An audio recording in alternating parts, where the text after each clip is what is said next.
రేవంత్ రెడ్డి పరిపాలనలో ఇందిరమ్మ రాజ్యం కొనసాగుతుందని చెప్పి వాళ్ళు పదే పదే చెప్తున్నది నిన్న మొన్న జరుగుతున్నటువంటి దాడుల సంఘటనలు చూస్తుంటే నిజమేననిపిస్తున్నది.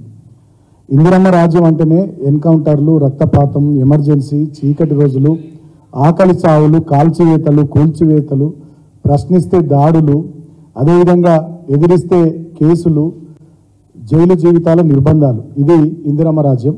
ఆ రాజ్యాన్ని పూర్తి స్థాయిలో ఇవాళ ముఖ్యమంత్రిగా ఉన్నటువంటి రేవంత్ రెడ్డి కొనసాగిస్తున్నాడని చెప్పి నిన్న మొన్న జరుగుతున్నటువంటి సంఘటనలు చూస్తే అర్థమవుతా ఉంది.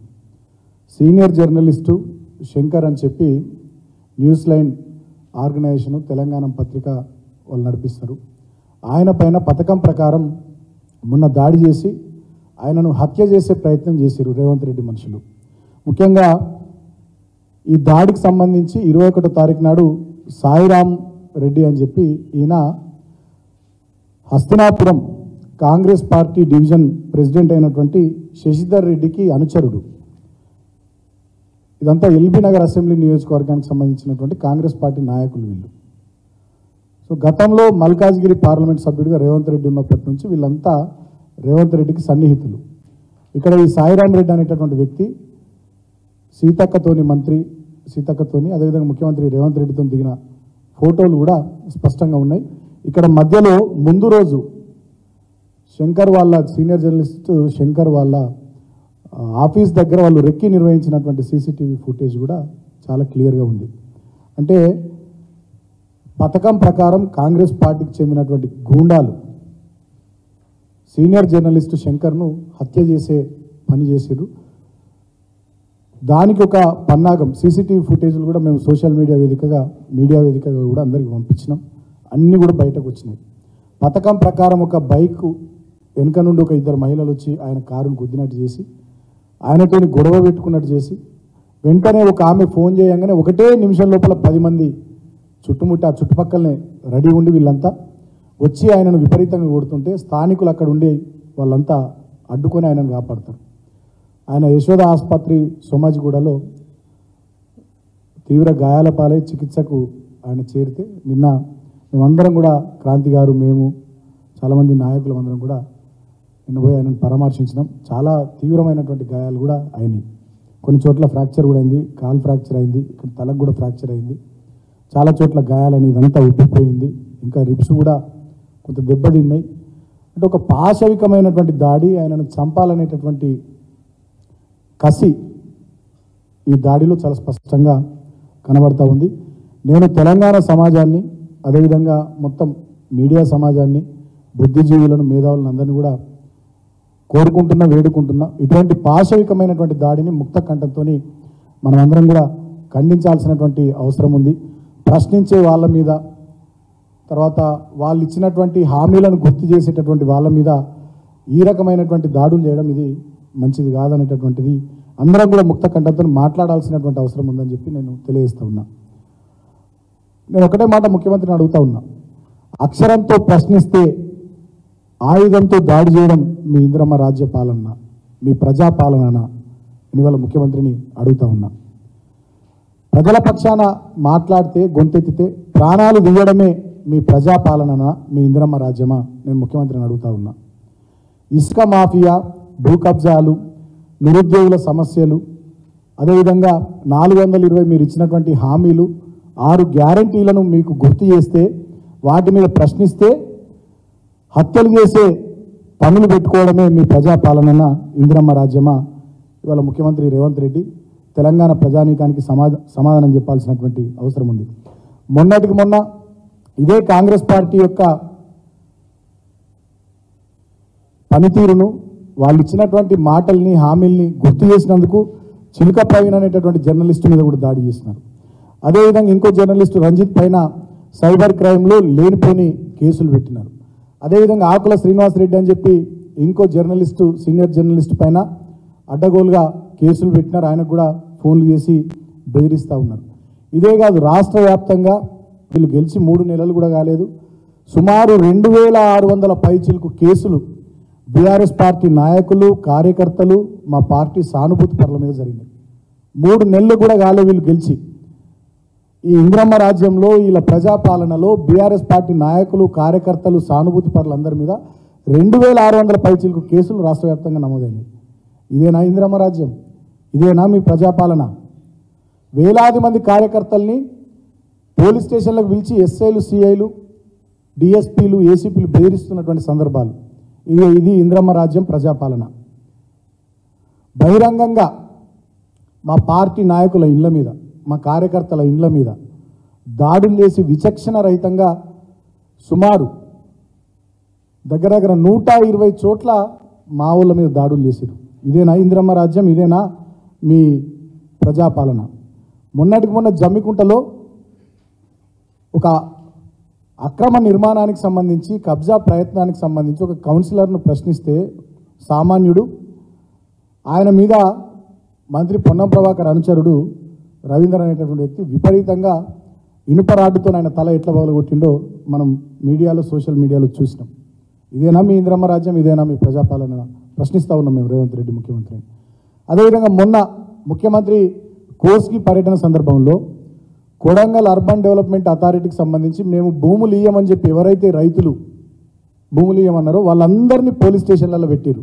ముఖ్యమంత్రి గారి పర్యటన సందర్భంలో 1-2 రోజులు ఆ ప్రాంతం మొత్తం రైతాంగాన్ని భయానకమైనటువంటి వాతావరణంలో నెట్టేసి వాళ్ళందరినీ భయభ్రాంతులకు గురి చేసి పోలీస్ స్టేషన్లలో పెట్టించారు.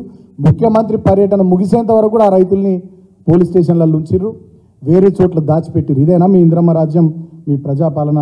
మేము అడుగుతూ ఉన్నాం. అదేవిధంగా సాగునీరు లేక ఇవాళనే కొన్ని పేపర్లలో వచ్చినాయి, నల్గొండ జిల్లాలో బత్తాయి తోటలు ఎండిపోతున్నాయి, సాగునీళ్ళు లేక పంటలు ఎండిపోతున్నాయి అని చెప్పి రైతులు ఆందోళన చెందుతూ ఉన్నారు. దాని గురించి ప్రభుత్వానికి కొంత చీమగుట్టినట్టయినా కూడా లేదు, కొంత మేరకైనా పట్టింపు లేదు. వాళ్ళ నిర్మల్లో కానీ రాష్ట్ర వ్యాప్తంగా ఇతర ఏరియాల్లో కరెంట్ వస్తలేదు, పొలాలకు ఇబ్బంది అవుతున్నాయి, బోర్లు నడుస్తలేవు అని చెప్పి అన్నదాతలంతా, రైతులంతా రోడ్లెక్కితే దాన్ని పట్టించుకునేటటువంటి పని ముఖ్యమంత్రి చేస్తలేడు. మీరు ఉచిత బస్సు పథకం వల్ల సుమారు 25 నుంచి 30 మంది ఆటో డ్రైవర్లు ఆత్మహత్యలు చేసుకుంటే ఆ కుటుంబాలను, ఆటో డ్రైవర్ల బాధలను పట్టించుకున్న పాపాన ఈ ముఖ్యమంత్రి పోలేరు. నిన్నటికి నిన్న మేడారం జాతరలో ఏర్పాట్లు సరిగ్గా చేయక ముఖ్యమంత్రి పర్యటన సందర్భంలో భక్తులందరినీ సుమారు 6-7 గంటలు నిర్బంధించి చివరికి ముఖ్యమంత్రి వచ్చేసరికి ఇంకా సమయం ఉంది కదా, అమ్మవార్ల గద్దెల కాడికి మమ్మల్ని పోనీయుండని మహిళా భక్తులు కొంతమంది మాట్లాడితే వాళ్ళ మీద విచక్షణ రహితంగా లాఠీ చార్జ్ చేసి first time in the history Telangana రాష్ట్రంలో మొట్టమొదటిసారి మేడారం జాతరలో భక్తుల మీద లాఠీ చార్జ్ చేసిరు ఈ ముఖ్యమంత్రి పరిపాలన నిర్వాహకం ఇది. అదేవిధంగా అగ్రికల్చర్ యూనివర్సిటీలో మా యూనివర్సిటీ భూములు మాకే ఉండాలి, వేరేళ్ళకి ఇవ్వద్దని చెప్పి విద్యార్థులు ఆందోళన చేస్తే వాళ్ళ మీద లాఠీ చార్జీలు, వాళ్ళ మీద కేసులు. ఇది ముఖ్యమంత్రి పరిపాలన, ప్రజాపాలన. తర్వాత చింతల్పల్లి లాకప్ డెత్, ఇప్పటిదాకా దానికి సంబంధించి బాధ్యులు ఎవరు, ఆ అంశం మీద చర్యలు లేవు. భువనగిరిలో, సూర్యాపేటలో 4 విద్యార్థులు ఆత్మహత్యలు చేసుకుంటే దానికి సంబంధించి ఇప్పటివరకు ఈ ప్రభుత్వ పరంగా ఎలాంటి చర్యలు లేవు, ఉలుకు లేదు, పలుకు లేదు. ఈ ప్రభుత్వానికి దున్నపోతు మీద వానబడ్డట్టే ఉన్నది తప్ప కనీస స్పందన ముఖ్యమంత్రి స్థాయిలో కానీ మంత్రుల స్థాయిలో కానీ లేకపోవడం విచారకరం. అధికారంలోకి వచ్చి కనీసం 100 రోజులు కూడా కాలే, 100 రోజుల పరిపాలన కూడా పూర్తి చేసుకున్నటువంటి ఈ రేవంత్ రెడ్డి పాలనలో ఇన్ని దారుణాలు, ఇన్ని అకృత్యాలు, ఇన్ని ఘోరాలు, ఇన్ని దుర్మార్గాలు జరుగుతున్నటువంటి తీరు నిజంగా చాలా దౌర్భాగ్యం. మాకు ఈయన పరిపాలన చూస్తే ఏమనిపిస్తుందంటే, గతంలో విష్ణూరు రామచంద్రారెడ్డి దొర దేశ్ముఖ్, అదేవిధంగా ఎర్రపాడు ప్రతాప్ రెడ్డి అనే దేశ్ముఖ్, ఆ దేశ్ముఖ్ల హయాంలో ఆనాడు బందగిని చంపిర్రు. అదేవిధంగా పోరాటం చేసినటువంటి చాకలైలమ్మ, దొడ్డి కొమరయ్య లాంటి వాళ్ళని కూడా ఆనాడు చంపిర్రు. ఈ విష్ణూరు రామచంద్రారెడ్డి, అదేవిధంగా ఎర్రపాడు ప్రతాప్ రెడ్డి ఈ దేశ్ముఖ్ల గడీల ముందు ఆనాడు ఎస్సీ బీసీ మహిళల్ని వివస్త్రల్ని చేసి బతుకమ్మలాడిచ్చిర్రు. ఆనాడు ఎస్సీ బీసీలను చాలామందిని, దళితులను, బలహీన వర్గాల వాళ్ళని రాచి రంపన పెట్టిర్రు, ఘోరంగా కొట్టిర్రు, దాడులు చేసిర్రు, కొంతమందిని హత్య కూడా చేసిర్రు. వాళ్ళ శవాలు కూడా దొరకకుండా కృష్ణానదిలో, మూసీ నదిలో పాడేసినటువంటి, గోదావరి నదిలో పాడేసినటువంటి చరిత్ర గతంలో ఆ దేశ్ముఖుల హయాంలో జరిగింది. ఇవాళ ఈ నయా దేశ్ముఖ్ రేవంత్ రెడ్డి పాలనలో మొత్తం రాష్ట్ర వ్యాప్తంగా ఎస్సీ బీసీల మీద విపరీతమైన దాడులు జరుగుతూ ఉన్నాయి. ఇవాళ చిల్క ప్రవీణ్ జర్నలిస్టు, అదేవిధంగా శంకర్ జర్నలిస్ట్, ఈయన గౌడ్ బీసీ, ఇట్లా బీసీ సోదరుల మీద, దళిత సోదరుల మీద రాష్ట్ర వ్యాప్తంగా విపరీతమైనటువంటి దాడులు జరుగుతూ ఉన్నాయి, అకృత్యాలు జరుగుతూ ఉన్నాయి. ఎస్సీ ఎస్టీ బీసీ గురుకులాల్లో ఎస్సీ బీసీ అమ్మాయిలు ఆత్మహత్యలు చేసుకుంటూ ఉన్నారు ఈ నయా దేశ్ముఖ్ పరిపాలనలో. ఆటో డ్రైవర్లు ఆత్మహత్యలు చేసుకుంటూ ఉన్నారు, అన్నదాతలు రైతన్నలు ఆత్మహత్యలు చేసుకుంటూ ఉన్నారు. ఈ నయా దేశ్ముఖ్ పరిపాలనలో ఇవాళ తెలంగాణలో బడుగు బలహీన వర్గాల పరిస్థితి, దళిత గిరిజన వర్గాల పరిస్థితి అగమ్య గోచరంగా తయారైంది. ఇక ఎవరన్నా దళిత నాయకులు కానీ, బీసీ నాయకులు కానీ, గిరిజన నాయకులు కానీ వీళ్ళ ప్రభుత్వాన్ని విమర్శిస్తే అడ్డగోలుగా బుర్ర జల్లడం, ఇష్టం వచ్చినట్టుగా నోటికి ఎంత వస్తుందంత ఎవరు పడితే వాళ్ళు ఏది పడుతుంది మాట్లాడడం. ఈ నయా దేశ్ముఖ్ పరిపాలనలో ఈయన నాయకత్వంలో బడుగు బలహీన దళిత గిరిజన వర్గాల నాయకులంటే ఒక చిన్న చూపు, ఈ వర్గాలకు సంబంధించినటువంటి ప్రజానీకం జర్నలిస్టులు అంటే ఒక చిన్న చూపు, ఒక చులకన భావం. ఆనాడు విష్ణూరు రామచంద్రారెడ్డి, ఎర్రపాడు ప్రతాప్ రెడ్డి లాంటి దేశ్ముఖులు ఏ రకంగానైతే దళిత బలహీన వర్గాల పట్ల వ్యవహారం చేసినారో అదేవిధంగా ఈ నయా దేశ్ముఖ్ రేవంత్ రెడ్డి పరిపాలనలో ఇవాళ కూడా బడుగు బలహీన దళిత గిరిజన వర్గాల పరిస్థితి ఘోరంగా తయారైంది. కాబట్టి నేను ఇప్పటికైనా ఈ ప్రభుత్వాన్ని కోరుతా ఉన్నా, ఈ పద్ధతులు మానుకోండి, ఈ రాచరికపు పద్ధతులు, ఈ అణిచివేత ధోరణులు, ఈ అప్రజాస్వామిక విధానాలు విడవండి అని చెప్పి నేను కోరుతా ఉన్నా.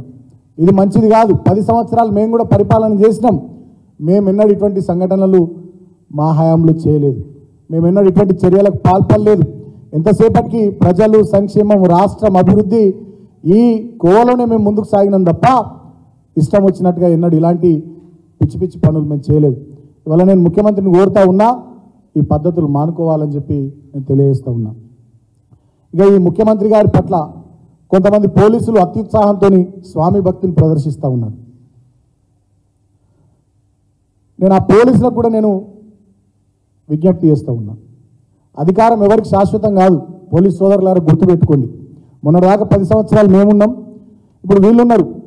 రేవంత్ రెడ్డి పరిపాలన, ఈ నయా దేశ్ముఖ్ పరిపాలన నడుస్తూ ఉంది. ఈ నయా దేశ్ముఖ్ పరిపాలన తర్వాత డెఫినెట్గా మళ్ళీ మేమే వస్తాం, మీరు మర్చిపోకండి. మీరు నిష్పక్షపాతంగా, పారదర్శకంగా మీ పని మీరు చేయండి. You are the custodians of the constitution. మీరు ఆ విషయాన్ని మర్చిపోకండి. You are not custodians of Revanth Reddy. సరే, ఆయన ప్రభుత్వ అధినేతగా ఆయన విధులు సక్రమంగా నిర్వర్తించే బాధ్యత ఆయన నెరవేర్చాలి. పోలీసులుగా రాజ్యాంగాన్ని, ప్రజాస్వామ్యాన్ని, శాంతి భద్రతలను పరిరక్షించే బాధ్యత మీరు నిర్వర్తించాలి తప్ప నిన్న మా జర్నలిస్టు, పాపం సీనియర్ జర్నలిస్టు, ఆయన మీదనే దాడి జరుగుతుంది, ఆయన మీదనే మీరు కేసు పెడతారు. ఇది ఎక్కడ అన్యాయం? వాళ్ళ సోషల్ మీడియాలో కాంగ్రెస్ పార్టీ వాళ్ళు ఇష్టం వచ్చినట్టుగా మా తెలంగాణ తొలి ముఖ్యమంత్రి కేసీఆర్ గారిని, అదేవిధంగా మా మాజీ మంత్రులను, మా మాజీ ఎంపీలను, మాజీ ఎమ్మెల్యేలను, మా నాయకులను అడ్డగోలుగా విమర్శిస్తూ ఇష్టం వచ్చినట్టుగా పోస్టులు పెడితే ఒక్కరి మీద కూడా కేసు కాదు, ఒక్కరిని కూడా మీరు పోలీస్ స్టేషన్కి పిలిచి మాట్లాడతలేరు. మా నాయకులు, కార్యకర్తల మీద చాలా చోట్ల దాడులు జరిగితే ఎక్కడ కూడా మీరు కేసులు బుక్ చేస్తలేరు. మా వాళ్ళు కంప్లైంట్లు ఇస్తే కూడా ఆ పిటిషన్లను తీసుకొని మీరు డస్ట్బిన్లో వారేస్తున్నారు.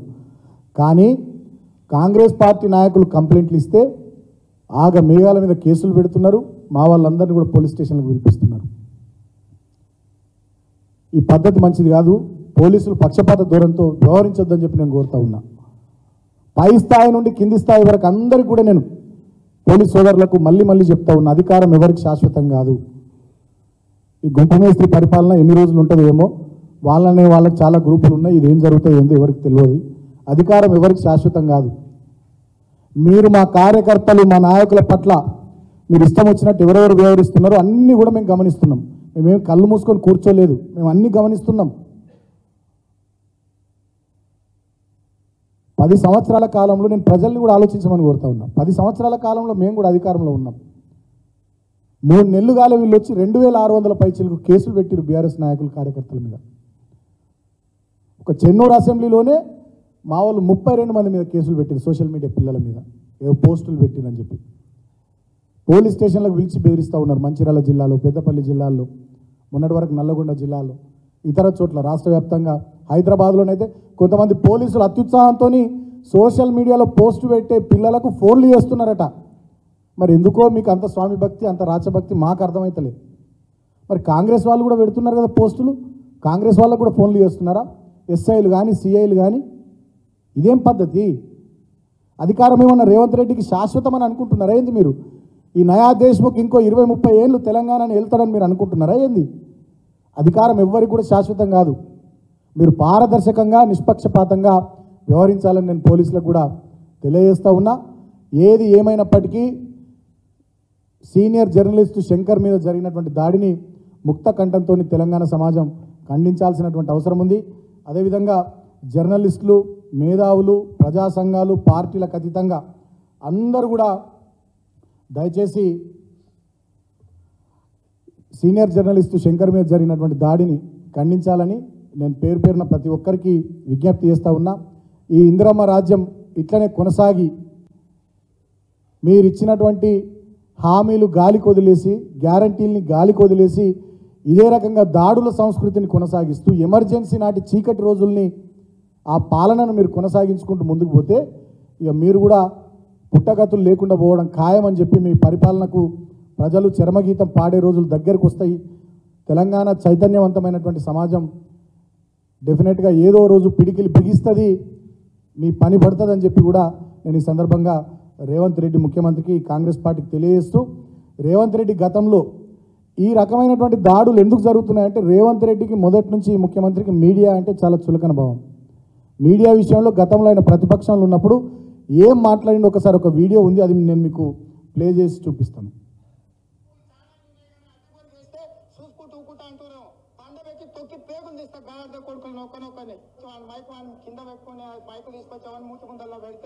వాడు కూతలు కూస్తే వాటికి వివరించే ఓపిక తీరిక నాకు లేదు. అట్లాంటి నా కొడుకులకు నేను సమాధానం చెప్పను. తన అమ్మ మొగుని ఇంట్లోనే అన్ని తెచ్చి చూపించుకోమని చెప్పారు, టీవీలో వేసుకో, నాకేం అభ్యంతరం లేదు. మళ్ళొక్కసారి మీకోసం మళ్ళొక్కసారి చూపిస్తుంది. లోపల నా కొడుకులు ఛానళ్ళు ఉన్నాయి కదా, అడ్డగోలు చేస్తే చూసుకుంటూ అంటున్నాం. పండబెట్టి తొక్కి పేగులు తీస్తా గార్ద కొడుకులు నొక్కని మైకు కింద పెట్టుకుని మైకు తీసుకొచ్చామని మూతిగుండల్లో పెడితే వాడు కూతలు కూస్తే వాటికి వివరించే ఓపిక తీరిక నాకు లేదు. అట్లాంటి నా కొడుకులకు నేను సమాధానం చెప్పను. తన అమ్మ మొగుని ఇంట్లోనే అన్ని తెచ్చి చూపించుకోమని చెప్పారు, టీవీలో వేసుకో, నాకేం అభ్యంతరం లేదు. మీడియా ఛానల్స్ గురించి, మీడియా గురించి ఎంత మంచి వచనాలు వెల్లించిండో ముఖ్యమంత్రి రేవంత్ రెడ్డి మీరు చూసారు. సో సహజంగానే మొదటి నుంచి మీడియా పట్ల చులకన భావంతో, ఏహ్య భావంతో మెదిలేటటువంటి వ్యక్తి ఆయన. ఇవాళ ఏ జర్నలిస్టు ప్రశ్నించినా, ఏ జర్నలిస్టు మాట్లాడినా, ఏ జర్నలిస్టు వాళ్ళు ఇచ్చినటువంటి హామీలను గుర్తు చేసినా, తెలంగాణ ప్రాంతంలో, ఈ రాష్ట్రంలో ఉన్నటువంటి సమస్యల్ని ప్రభుత్వం దృష్టికి తీసుకొచ్చే ప్రయత్నం చేసినా దాన్ని జీర్ణించుకోకుండా ఈ నయా దేశ్ముఖ్ ఆయన మనుషులతో దాడులు చేస్తూ ఉన్నాడు, చంపే ప్రయత్నాలు చేస్తూ ఉన్నాడు, హత్య చేసేటటువంటి చర్యలకు ఆయన ఆదేశాలు ఇస్తూ ఉన్నాడు. ఇది తెలంగాణ సమాజం ముక్త కంఠంతో జర్నలిస్టు సంఘాలు కానీ, జర్నలిస్టులు కానీ, మేధావులు కానీ, పార్టీలు కానీ అందరం కూడా ఖండించాల్సినటువంటి అవసరం ఉంది. ఇలాంటి పాశవికమైనటువంటి ధోరణి, ఇలాంటి హింసాత్మకమైనటువంటి విధానాలను వీటన్నిటిని కూడా ఈ ప్రభుత్వం బంద్ చేసి పాలన మీద దృష్టి పెట్టాలని చెప్పి ఈ ప్రభుత్వాన్ని నేను డిమాండ్ చేస్తా ఉన్నా. Thank you.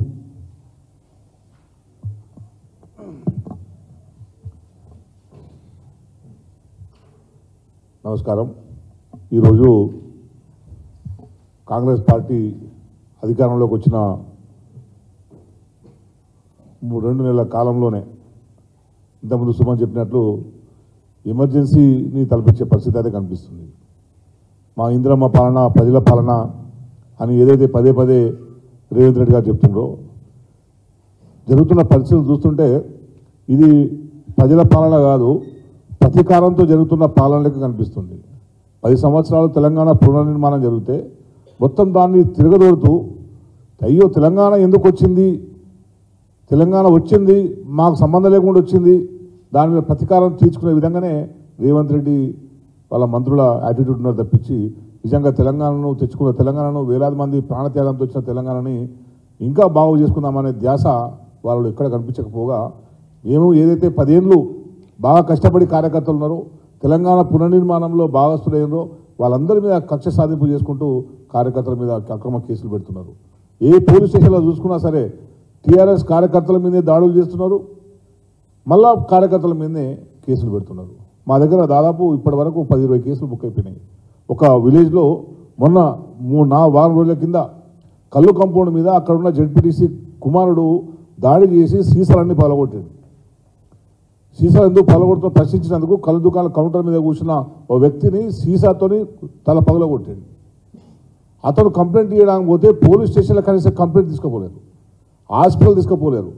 ప్రైవేట్ హాస్పిటల్ తీసుకుపోయిన తర్వాత నేను ఫోన్ చేసిన తర్వాత వాళ్ళ కంప్లైంట్ తీసుకొని 324 కేసు పెట్టారు, అంటే మామూలు కేసు పెట్టారు.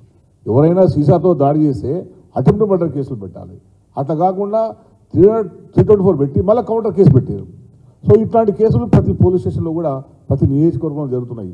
అందుకే ప్రజలందరూ గమనించాలి, ఇది ప్రజల పాలన కాదు, ఇది తెలంగాణ మీద ప్రతీకారంతో జరుగుతున్న పాలన లెక్క కనిపిస్తున్నది. ఈ ప్రభుత్వం ప్రతీకారం తీసుకునే రకంగా ఉన్న తప్పించి ఎక్కడ కూడా ప్రజలకు సుపరిపాలన అందిస్తున్న పరిస్థితి లేదు. ప్రజాస్వామ్యాన్ని కాపాడాల్సిన అవసరం ఉన్నది అని చెప్పి నేను అందరికీ కూడా నేను విజ్ఞప్తి చేసుకుంటూ, నిజంగా తప్పు చేసిన వాళ్ళు ఎవరైనా సరే, మా వాళ్ళైనా ఎవరైనా సరే మీరు కంప్లైంట్ తీసుకోండి, కానీ ఎటువంటి తప్పు లేకుండా కూడా శిక్షించడం అనేది, కేసులు పెట్టడం అనేది మేము దీన్ని తీవ్రంగా ఖండిస్తున్నాం. అట్లాగే ఎవరైతే తెలంగాణలో జరుగుతున్న పరిస్థితిని, తెలంగాణలో అభివృద్ధి కుంటుపడుతుంది, గతంలో ఉన్న పథకాలని ఈ ప్రభుత్వం అమలు చేయడంలో విఫలమైంది, ఇచ్చిన హామీల్ని అమలు చేయడం విఫలమైందని చెప్పి శంకర్ లాంటి జర్నలిస్టులు, చిల్కా ప్రవీణ్ లాంటి జర్నలిస్టులు చాలామంది కూడా గత 4 రోజుల కాలంగా ప్రజల అభిప్రాయాలు చెప్తున్నారు. మనం వాళ్ళ వీడియో చూస్తుంటే చాలామంది వాళ్ళకే ఫోన్ చేసి మాట్లాడుతున్నారు, రైతు బంధు ఎప్పుడు వస్తుంది, ఎప్పుడు ఇప్పిస్తారో చెప్పండి, మా కరెంటు లేదు, కరెంట్ ఇప్పిస్తే చెప్పండి, మా పంట పొలాలు ఎండిపోతున్నాయి, నీళ్ళు ఇప్పిస్తారో చెప్పండి అని చెప్పి ప్రజలు వాళ్ళకు ఫోన్ చేసి అడుగుతుంటే దాన్ని ప్రసారం చేస్తున్నారు, దాన్ని అనాలిసిస్ చేస్తున్నారు. దాన్ని సహించలేక జర్నలిస్టుల మీద కూడా మీరు దాడులు చేస్తున్నారు. ఇది ప్రజాస్వామ్యానికి మంచిది కాదు అని చెప్పి నేను ఈ ప్రభుత్వానికి తెలియజేసుకుంటూ, పద్ధతి మార్చుకోండి, మీకు ప్రభుత్వానికి అవకాశం వచ్చింది, నిజంగా మీకు ప్రజలు అవకాశం ఇచ్చినందుకు ఒక మంచి ప్రభుత్వంగా నిరూపించుకునే ప్రయత్నం చేయడం తప్పించి ఇట్లా ప్రతీకారానికి దిగొద్దు అని చెప్పి నేను అందరికీ తెలియజేసుకుంటూ, మరోసారి నేను ఎవరైతే శంకర్ మీద దాడి చేసారో, ఇంతకుముందు సుమన్ చెప్పినట్టు ఎవరైతే ఎంతకుముందే రెక్కి చేసారో, శంకర్ను ఎక్కడెక్కడ ఫాలో అవుతున్నారు, ఎక్కడెక్కడ వెళ్తున్నారు అనే విషయాన్ని, ఆయన మూవ్మెంట్లను దాదాపు వారం రోజుల నుంచే వీళ్ళందరూ కూడా పసిగడుతున్నారు. ఎవరైతే సాయిరాం రెడ్డి ఉన్నాడో అంతకుముందు రోజు, ఈ దాడి జరిగిన ముందు రోజు 21వ తేదీ సాయంత్రము అక్కడ ఉన్న టీ షాప్లో సాయిరాం రెడ్డి చాలాసేపు అక్కడ గడిపిండు. అంటే ఈ టైంకి ఆఫీస్కి వస్తుండు, ఏ టైంకు బయటికి వెళ్తున్నాడు అని ఇంకా ఎంతమంది ఉన్నారో మనకు ఒక సీసీ ఫుటేజ్లలో సాయిరాం ఒక్కడే కనపడ్డ తప్పించి ఇంకా ఎంతమంది ఆయన్ని ఫాలో అయినరో అనేది ఇంకా తేలాల్సిన అవసరం ఉన్నది. పోలీసులు దీని మీద నిష్పక్షపాతమైన విచారణ జరపాలి. ఎవరైతే జర్నలిస్టులు ఉన్నారో, ఇప్పటి వరకు ఎవరైతే జర్నలిస్టులను టార్గెట్గా పనిచేసుకొని బెదిరింపులు వస్తున్నాయో, సిద్దిపేటలో ఉన్న శ్రీనివాసరెడ్డిని నిన్ను చంపేస్తామంటూ వీడియో పోస్ట్ చేశారు, వీడియో పోస్ట్ చేశారు శ్రీనివాసరెడ్డిని. వీడియో పోస్ట్ చేసిన వ్యక్తి మీద ఇప్పటి వరకు కూడా యాక్షన్ లేదు. ఫోన్లు చేసి బెదిరిస్తున్నారు, పోలీస్ కంప్లైంట్ ఇచ్చినా కూడా ఇప్పటి వరకు యాక్షన్ లేదు. అంటే మరి మీరు ఎక్కడ కాపాడుతున్నారు? రేపు లా అండ్ ఆర్డర్ని ఎక్కడ కాపాడుతున్నారు? రేపు ఏదైనా జరగకూడదు జరిగితే ప్రాణం పోయిన తర్వాత దానికి ఎవరు బాధ్యులవుతారు? మీరు బాధ్యులవుతారా? అందుకే పోలీసులు మీ అందరూ చెప్తున్నాం, మీరు చట్టాన్ని కాపాడండి, న్యాయాన్ని కాపాడండి, చట్టబద్ధంగా వ్యవహరించండి. మేము ఉన్నప్పుడు ఎప్పుడు కూడా ఇట్లాంటి తప్పుడు పనులు చేయలే, ఎప్పుడు తప్పుడు కేసులు పెట్టాలనే ఆలోచన కూడా మాకు రాలే. ఎవరైతే తప్పుడుగా వ్యవహరిస్తున్నారో వాళ్ళ మీద చర్యలు తీసుకోవాలని చెప్పి మా వాళ్ళు కంప్లైంట్ ఇచ్చడం తప్పించి ఎక్కడ కూడా తప్పుడు కేసు పెట్టాలి, అక్రమ కేసులు ఇరికియాలని చెప్పి ఎక్కడ కూడా మా పాలన జరగలేదు. ఇప్పుడు ఇట్లాంటి ఒక ఆలోచన వచ్చిందంటే అది కాంగ్రెస్ పార్టీ సంస్కృతిలోంచే ఉన్నది అనేది చాలా స్పష్టంగా అర్థమవుతుంది. ప్రజాస్వామ్యాన్ని తెలంగాణలో పునరుద్ధరించాలి. 2 నెలల కాలంలోనే ఇంతటి అమానుషమైన పరిస్థితి ఉన్నది. ఎవరెవరైతే పెద్ద పెద్ద మేధావులు, మేమందరం కూడా తెలంగాణ టీఆర్ఎస్ ఓడిపోగానే మేము బానిస సంఖ్యలు తెంచుకున్నాం, తెలంగాణ విముక్తి జరిగిందని చెప్పి పెద్ద పెద్ద మేధావులు చెప్తున్నారు. ఆ మేధావులు అందరూ కూడా ఇప్పుడు ఎక్కడ పోతున్నారు? రండి, ఊర్లోకి రండి, ఊళ్ళో ఏం జరుగుతుందో చూడండి. మేము మిమ్మల్ని విమర్శించట్లేదు, మీరు పెద్ద మనుషులుగానే ఉన్నారు కదా, ఆ పెద్దరికాన్ని కూడా ఇప్పుడు మీరు చూడండి. 2 నెలల కాలమే అని మీరు అని ఉంటారు, కానీ 2 నెలల కాలాన్ని కూడా ప్రజలు సహించలేకపోతున్నారు. ఎక్కడో వాళ్ళక్కడ కూడా అసంతృప్తితో రగిలిపోతున్నారు. రగిలిపోయిన వారి మీద అక్రమ కేసులు పెడుతున్న విషయాన్ని కూడా మేధావర్గం గుర్తించాలని చెప్పి నేను సందర్భంగా కోరుతున్నాను.